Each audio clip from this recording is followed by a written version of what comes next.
Duit Rp10.000 cukup untuk disedekahkan kepada 30 orang.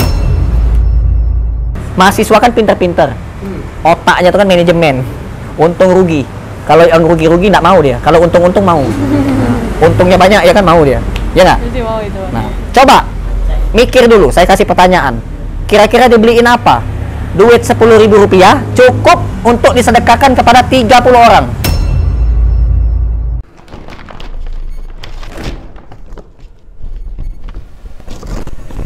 Assalamualaikum warahmatullahi wabarakatuh. Waalaikumsalam warahmatullahi wabarakatuh. Alhamdulillah pada sore hari ini kami bisa bersilaturahmi dengan Bang Adit ya Bang. Sebelumnya perkenalkan, kami dari Rumah Quran Mahasiswa Universitas Islam Asy-Syafi'iyah. Kami adalah salah satu kampus yang ada di Asy-Syafi'iyah gitu. Jadi sore hari ini kami ingin bersilaturahmi, ingin sharing gitu Bang, apa yang melatar belakangi dari rumah makan gratis ini. Mungkin sebagian gitu orang itu dia baru bisa bersedekah kalau dia dalam keadaan lapang gitu. Yang melatar belakangi saya untuk terus istiqomah menjalankan rumah makan gratis itu adalah waktu saya dalam keadaan sulit, keadaan susah, Allah malah mempertemukan saya dengan orang yang hidupnya jauh lebih sulit dan jauh lebih susah. Saya jujur, dulu saya pelit banget. Jangankan untuk orang lain, untuk diri saya aja pelit. Gimana nggak pelit? Pendapatan saya nggak punya. Orang bisa jajan, punya duit 20.000, 30.000, bisa jajan. Tiap hari dia bisa jajan, karena dia punya pekerjaan, punya uang makan. Waktu itu juga saya awal mendirikan rumah makan gratis, itu saya tuh baru nikah sama istri. Kami tidur nggak pakai kasur, ngemper, belum punya lemari, belum punya apa-apa. Pakaian aja kami masih pakai kantong plastik. Kantong plastik kami masukin ke baju-baju itu. Bantalnya itu baju. Alas tidurnya sarung. Suami istri tidur begitu. Dalam keadaan susah begitu, masih aja dapat ujian, susah pula cari duit, kontrakan sampai tidak terbayar. Dalam keadaan susah begitu, utang saya nggak kebayar. Dalam keadaan susah begitu, Allah malah mendatangkan orang yang hidupnya jauh lebih susah. Saya nggak punya apa-apa, nggak punya rumah, nggak punya mobil, nggak punya motor, nggak punya anak. Sekarang saya punya anak, punya rumah dikasih orang gratis, punya mobil dikasih orang gratis pula. Mobil, motor sekarang, motor gratis, anak gratis. Terus itu yang pertama, yang dimiliki. Yang kedua, yang belum pernah kamu ketemu, nanti kamu ketemu. Saya di Masjidil Haram sudah selesai umroh itu di Mekah Al-Mukarramah. Kan itu kan ada gedung tinggi yang atasnya ada jam. Di depan Ka'bah saya sholat, sujud, berdoa. Terus saya ngelihat, ada jam itu tuh, pengen duduk di bawah itulah, duduk situ. Ada tempat ngambil wudhu di belakang saya tuh, saya duduk aja di situ. Gak lama kemudian ada bapak-bapak duduk agak jauh dikit kan itu. Gak lama kemudian agak deket dikit, agak deket lagi dikit. Saya kepalangan, saya deketin aja kepalangan. Nah, gitu. Ngobrol, kenalan. Terus dia ngomong, saya kayak pernah ngeliat mas, katanya. Di mana ya pak? Iya di mana ya? Saya ingat-ingat, makanya saya tadi kayak kenal, kayak enggak pernah lihat. Mas Adit yang rumah makan gratis. Iya pak. Mas, ikut saya mas, sebentar aja mas. Anaknya nyabut dompet, ngasih saya duit 4 lembar. Duit apa ini ya? Bukan dolar. Akhirnya saya datang langsung ke hotel saya, udah pamitan pulang ke hotel, ketemu Pak Mutawib, Ustadz. Nah, Ustadz Mutawib ini, saya tanya, Ustadz, ana dikasih duit sama orang tidak dikenal. Habis ngobrol-ngobrol, ngasih duit. Tapi saya sempat foto orangnya. Ini orangnya. Ini duitnya. Ini duit apa Ustadz? Subhanallah Mas Adit, karomah ini. Maksudnya, yang ngasih duit ini sultan. Ente ketemu sama sultan. Hah? Sultan? Ini dirham. Hah? Kuwait katanya. Maksudnya gimana? Bisa ditukar? Bisa. Ayo saya tukar, Tat. Begitu saya tuker duit 4 lembar, dapatnya segini. 1 lembar saya coba dulu satu lembar yang mana hijau. Saya coba, saya beli chicken Albaik, kembaliannya banyak banget. Ustadz, kembali ke hotel yuk. Kenapa Mas Adit? Saya mau traktir semua jamaah makan. Makanannya paling mahal apa Ustadz? Kebuli katanya. Ya udah, masuk. Datang Kebuli. Semua jamaah, assalamualaikum. Saya semua jamaah, saya ada niatan baik. Saya mau traktir semuanya makan sepuasnya di restoran yang katanya mahal. Kebuli. Nah, makan. Nggak habis pula duit ini. Nah, belum habis pula Ustadz duitnya. Bisa nggak Ustadz? Kita beli ke kebun kurma. Saya mau traktir kurma untuk jamaah-jamaah oleh-oleh. Bisa. Ke kebun kurma, beli kurma yang banyak. Nggak habis pula. Nah, masih tebal pula duit ini. Ke toko baju, semua baju-baju saya keluarin, semua saya kasihin ke orang. Saya beli baju banyak-banyak buat istri, buat bude, buat saya. Oleh-oleh dari Arab. Nah, beli baju di Arab. Sampai sekarang bajunya masih ada, masih dipakai. Jadi baju spesial kalau mau Jumatan kan. Wah, baju Arab ini. Saya beli, duit saya nggak habis pula. Apa orang yang salah ngitung apa ya, kok nggak habis duitnya nih. Sampai saya capek, saya udah traktir orang banyak, sudah saya wakafin beli Quran, beli makanan yang banyak buat makan gratis Senin Kemis puasa. Terus saya udah pulang, ada jamaah yang masih ada di sana, saya ngomong, Pak, bisa nggak saya titip amanah, saya kasih duit, Bapak bikinin video tapi rumah makan gratis, ngasih makan gratis di Masjidil Haram. Oh bisa Pak, saya kasih duit. Nah, sebagai segini cukup. Ini mah banyak Mas. Yaudah, kasih. Masih ada sisa pula. Pulang ke Indonesia saya tuker ke tempat toko changer itu. Money changer itu tuker 4 juta masih ada sisa. Ya Allah, aku bilang alangkah banyak duit saya kasih Sultan itu. Benar lah, Sultan itu benar. Berarti Sultan ini ngasih. Kadang-kadang kita berpikir kita ini miskin ya, tidak bakal sukses, tidak bakal kaya. Padahal sangat mudah bagi Allah untuk ngasih kita rezeki yang tak disangka-sangka. Kalau kita ninggalin yang haram, Allah kasih yang halal. Jadi apa kita hidup di dunia ini kecuali bersyukur. Orang yang punya duit bertriliun-triliun belum tentu tergerak hatinya mau nyumbang 5.000, betul nggak? Nah, nggak boleh kita lihat nominal. Kita tetap doain dia, hargain dia, kita doakan dia biar rezekinya lebih banyak lagi, biar dia jadi orang baik, bisa bersedekah, wakaf, infak, sedekah lebih banyak lagi. Nah, kita doakan terus. Akhirnya banyak. Sekarang terbangunlah masjid. Apa yang membuat Bang Adi itu benar-benar yakin kalau ini tuh bisa gitu loh? Awalnya saya itu kurang yakin, tapi saya mencoba dulu. Karena dengan kondisi saya yang sedang kesulitan ekonomi, saya menyadari saya ini miskin. Banyak cibiran-cibiran dari tetangga-tetangga, dari teman-teman saya. Udahlah Mas Adit, ngapain tuh diterusin rumah makan gratis, pengeluarannya besar. Lagi pula Mas Adit itu belagu, miskin ngasih makan orang. Tapi saya sabar aja udah. Saya yakin aja sama Allah, saya berdoa terus sama Allah biar program makan gratis ini terus jalan. Tiba-tiba saya ketemu sama orang tidak dikenal, ngajak saya ngobrol, kata-katanya itu bikin saya itu motivasi juga. Nah gitu. Kalau kamu melakukan kebaikan, jangan kamu memandang dari sepihak ataupun dari orang lain ya, yang membuat kamu itu menyerah.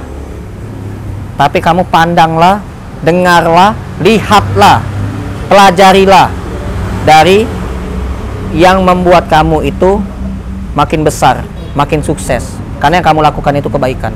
Dan saya langsung dapat kata-kata, bagaimana mungkin diri saya ini takut miskin, sedangkan diri saya ini diciptakan oleh Zat yang Maha Kaya, yang menciptakan langit, bulan, bumi, dan matahari, yang menciptakan segala-galanya. Jangankan perihal harta, saya yang sakit aja bisa sembuh, saya yang tidak hidup jadi hidup, saya tidak punya anak jadi punya anak, saya yang tidak punya mobil punya mobil, tidak punya rumah dapat rumah, tidak bisa umroh, tidak kebayang, tidak kepikir, tidak terniat juga, tidak pernah punya niat saya pengen umroh, tiba-tiba langsung datang niat. Nah, langsung datang niat, langsung berangkat memenuhi panggilan Allah. Labaik Allahumma labaik. Jadi tidak ada ya sesuatu yang membuat kita tuh tidak istiqomah, tidak ada. Makanya kita belajarlah membuat diri kita itu kuat. Karena Allah mencintai sesuatu yang kuat, manusia yang kuat. Kuat apanya? Kuat imannya. Subuh, kalau ngangkat barbel kuat banget. Di videoin lagi. Begitu ngangkat selimut subuh-subuh, Berat. nggak terangkat, berat. Azan sudah komat, lah komat bukan azan lagi, komat sudah. Yang didengar tuh komat. Allahu Akbar, Allahu Akbar, sudah la ilaha illallah, sudah Muhammad Rasulullah, gitu kan? Ngangkat selimut. Nah, makanya kalau kita benar-benar mau dimudahkan sama Allah segala urusan kita perihal ibadah, betul-betul dengan niat karena Allah, bukan niat karena dipamer, dipuji, biar dilihat orang. Sholat ke masjid biar dilihat orang soleh, kan itu kan barangkali aja ada Pak Haji itu mau sama saya. Kalau kita pengen istiqomah, menjalankan program kita secara rutin istiqomah ya, kita juga harus belajar memperbaiki diri kita. Kita ini punya hati. Nih, hati itu ya bukan di bawah, bukan di atas, tapi tengah-tengah. Kita hiasi hati kita ini dengan SSI, sabar, syukur, ikhlas. Tanamkan SSI. Kita harus sabar, ya. Sabarnya seperti apa? Seperti yang Allah idamkan, yang kuat, yang semangat, gitu. Yang bisa melawan hawa nafsu dirinya sendiri. Misalkan dia lagi lemas-lemas, lagi mager apa namanya nih, malas gerak ya. Nah, lagi gini-gini kan, dia lawan. Lagi nonton TV film bagus lagi, Allahu Akbar, Allahu Akbar, langsung ambil wudhu, semangat ya kan, tinggalkan dulu itu, atau nggak di pause dulu kalau itu video, wudhu. Itu Allah seneng, semangat gitu, bisa melawan hawa nafsunya. Iya gitu. Bisa, kalau saya duit 100.000 bisa saya sedekahkan untuk 100 orang. 100.000, nggak usah 100.000 dah, 30.000, nggak usah 30.000 dah, 10.000. Duit 10.000 rupiah cukup untuk disedekahkan kepada 30 orang. Duit 10.000 rupiah cukup untuk disedekahkan. Ini modal nih, kita punya modal 10.000 rupiah, tapi cukup untuk 30 orang. Mahasiswa kan pinter-pinter, otaknya itu kan manajemen, untung rugi. Kalau yang rugi-rugi nggak mau dia, kalau untung-untung mau. Untungnya banyak ya kan mau dia, ya nggak? Nah, coba mikir dulu, saya kasih pertanyaan, kira-kira dibeliin apa? Duit 10.000 rupiah cukup untuk disedekahkan kepada 30 orang. Beli teh tubruk. Tahu nggak teh tubruk? Tahu. Teh kotak yang bubuk itu. Teh kotak itu harganya goceng di pasar, makanya sering-sering ke pasar lah. Sesekali ke pasar, jangan ke mall terus. Pasar tradisional kan banyak tuh, datang ke situ. Tanya ke toko-toko kelontong itu, Pak ada teh nggak? Berapa harganya sekotak? Goceng. Beli 2, 10.000. Ya kan? Ambil teh itu, rebus jam 2 subuh. Jam 2 subuh, rebus teh sampai warnanya kuning. Saring, ambil airnya, ya, plastikin, bungkus 30 bungkus, bagiin ke tukang sapu. Tukang sapu, mereka tuh jam 4 subuh udah berjejer di pinggir jalan. Tukang sapu, perutnya masih dingin, kena angin subuh, angin malam, gitu. Kasih, Pak biar anget Pak, minum dulu Pak, teh tawar, gitu, minum, jangan pakai gula. Tua-tua, tukang sapu tuh udah nggak ada lagi anak-anak ABG, anak milenial. Mana ada milenial mau jadi tukang sapu? Anak SMP, SMA gitu kan? Nah, baru tamat lulus sekolah, kan tua-tua semua. Kasih teh tawar, 30 orang, satu komplek kebagian semua. Sambil dakwah-dakwah dikit lah, Pak bentar lagi sholat subuh jangan lupa, gitu. Iya, jangan lupa sholat ya Pak ya, doa Pak, doain saya juga, mudah-mudahan hari ini ngasih teh, besok gorengan, modalnya tambah lagi kan. Nah, tambah lagi 40.000, gendum mahal. Ini tidak tahu kenapa di Indonesia nih, dulu waktu saya masih kecil telur itu harganya cuma 300 perak. Sekarang nyuruh anak santri beli telur sebiji 2.000. Astagfirullahaladzim. Telur apa nih nak? Telur ayam bi. Wah, mahalnya 2.000. Iya, kalau dulu zaman dulu mungkin telur buaya dapat 2.000. Iya, telur buaya besar yo, kenyang sekali makan. Iya kan? Sekarang 300 perak dulu, sekarang 2.000. Ya mungkin terakhir Bang, gimana sih caranya kita tips gitu untuk selalu istiqomah, terutama sedekah lah gitu, karena kan di dalam sedekah itu terdapat banyak kemuliaan. Tidak bisa orang istiqomah kalau niatnya itu tidak lillahi ta'ala. Tidak bisa. Kalau niatnya, misalkan contoh, wah bikin program rumah yatim piatu biar banyak donasi, biar nanti kalau banyak donasi bisa beli Fortuner. Oh, buka program rumah makan gratis barangkali aja ada yang nyumbang mobil kayak Mas Adit kan, disumbang mobil dikasih rumah. Iya kan? Dia buka modal 3 juta, buka rumah makan gratis gitu. Satu pun tak ada yang nyumbang, yang makan pun tak ada juga. Nah, bangkrut.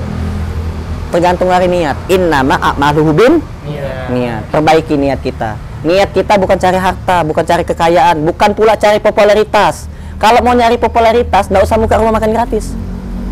Iya, lompat dari lantai 3 itu, datang aja ke mall, kan ada mall lantai 3 itu kan, lompatnya pakai sensasi lagi. Pasti viral, langsung viral. Begitu pas viral masuk rumah sakit, iya kan, patah pinggang, viral langsung. Iya, pakai gaya, lompat bergaya dari lantai 3. Coba bikin judul kayak gitu di YouTube, masuk YouTube, pasti viral. Di koran. Iya kan, nggak perlu lah. Nah, kalau mau viral, tapi itu kan viral konyol, gitu. Kayak bonge aja tuh, bonge sederhana pakaiannya, santai dia, cool, menunjukkan kekulkulan dia tuh kan, kayak bonge sederhana dia kelihatan, ngomongnya sederhana gitu. Tapi ingetnya, kamu agamanya Islam, sholat, ya, ajarkan kebaikan ke orang. Kita tuh kalau mencontohkan keburukan ke orang, walaupun keburukan itu cuma sepatah, 2 patah, 3 patah, gitu, dosa jariah selama-lamanya. Karena kenapa? Karena ditonton oleh orang banyak, karena masuk media sosial. Kecuali kalau cuma sekedar kita ngomong anjrit, cuma 2 orang, masuk TV, masuk YouTube, nah sedikit doang kan gitu kan ini kan bahasa kotor gitu, nggak boleh. Tapi kalau kebaikan, sedikit kebaikan yang kita tampakkan, yang kita contohkan, yang kita perlihatkan, ditonton oleh orang banyak. Banyak orang terinspirasi, termotivasi menjadi pahala jariah. Sedikit pun kebaikan akan ada balasannya. Sedikit pun keburukan akan ada balasannya. Jadi jangan kita merasa aman, merasa tenang, nyaman, biasa aja lah, ini mah biasa. Kalau di media sosial mah biasa, gitu kan. Penampilan kayak gini biasa gitu. Itu bukan hal yang biasa tuh.